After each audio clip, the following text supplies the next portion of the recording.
Depuis plusieurs années, nous participons à peu près tous les appels à projets, donc des appels à projets formation évidemment, dans le cadre du PEI notamment, depuis la création de l'EPE, mais aussi les appels à projets comp, les appels à projets live, les appels à projets, CTOE qui concernent les villes universitaires d'équilibre et pour lesquelles l'université intervient aussi et en général, nous sommes lauréats, chaque année de plusieurs de ces projets.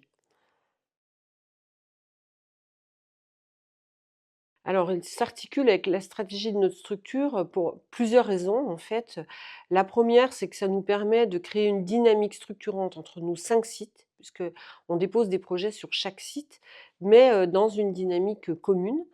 Le plus important dans cette structuration, c'est, la structuration des formations et de la transformation pédagogique. Je dis innovation, mais c'est plus la transformation pédagogique qui est, importante parce que ça nous donne les moyens pour créer des expérimentations, pour développer aussi, des programmes culturels au sein de cette transformation pédagogique. Donc c'est pour ça aussi, extrêmement important.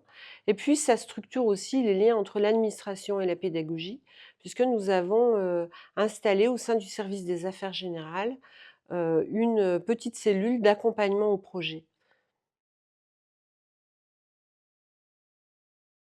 Tous ont une dynamique culturelle, tous les projets PEI, hein, de l'appel à projet formation, ont une dynamique, culturelle la plupart du temps. Celui que je vais citer comme plus structurant, ce sont ceux qui en fait fédèrent les 5 sites. Donc, notamment le projet 2024 SEM et SEM la littérature. Donc il s'agit d'un projet porté par, le département de lettres de la faculté pour l'ensemble des étudiants. C'est ça qui est intéressant parce que quelle que soit leur formation, les étudiants, vont, avoir des rencontres avec des auteurs, vont pouvoir, être amenés à participer à des, cafés littéraires organisés sur chaque site et ce qui est, là, alors outre le fait que c'est une création d'une politique de la lecture, à l'échelle des étudiants au sein de la faculté, ce qui est intéressant aussi, c'est que sur les 5 sites, on va pas faire la même chose, mais on va travailler dans le même esprit et dans la même dynamique de construction, pédagogique, en fait. Avec une ouverture, une activité plus forte pour les étudiants, un lien, pour certains diplômes, avec leur formation, notamment avec les ateliers littéraires, hein, que nous développons en licence.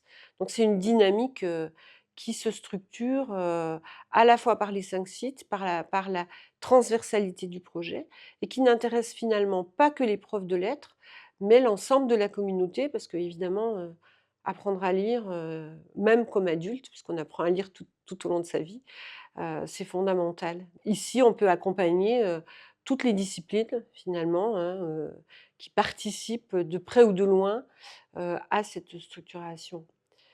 Il y en a d'autres, je pourrais citer Expo-Éduc, je pourrais citer, le projet, FEAPAC. Les étudiants ont travaillé aux archives pour, s'interroger sur, les lieux et la manière de les, mettre en valeur et les projets autour, des arts et notamment des arts plastiques nous permettent de développer des résidences d'artistes, en plus de celles que nous développons déjà, grâce au soutien de l'université.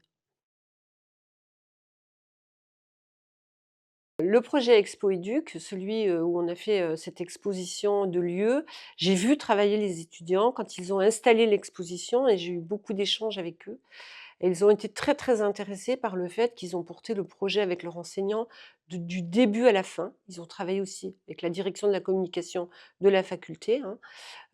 Et ça a été, pour eux un moteur de, leur découverte. On sent une dynamique qui se crée et là où, bien sûr, les étudiants sont très impliqués, c'est dans les projets, Live Équipe parce que c'est eux qui transforment, finalement leur lieu de vie. Alors le premier intérêt, bien évidemment, il est financier, ça permet d'avoir, des financements supplémentaires, dans nos ressources propres pour une composante comme la faculté d'éducation qui a des ressources propres uniquement, dans les collectivités publiques, c'est vraiment, un élément fondamental. C'est le moteur de départ, mais en fait, petit à petit, Ça crée, finalement une dynamique, pour l'ensemble de la direction, de l'équipe de direction élargie, hein, et on arrive à fédérer les collègues. Dans les premières années, la direction était très, très seule pour porter ses projets. Aujourd'hui, les collègues anticipent et même viennent me demander, «Est-ce que tu penses que ce projet-là pourrait, être possible pour un appel à projet PEI?» Dernièrement, sur la campagne 2025, on a obtenu un projet sur le site de Mende, alors que mon collègue directeur adjoint responsable du site me disait: «Mais à Mende, c'est trop petit, on n'y arrivera jamais». Finalement, ils ont réussi à faire financer un projet, heu, assez intéressant de création de kamishibai, un projet qui s'appelle Kami et qui va permettre de travailler la langue orale, avec, de futurs élèves et de futurs enseignants du premier degré. Mais, ça crée une dynamique, oui, à l'intérieur de la composante.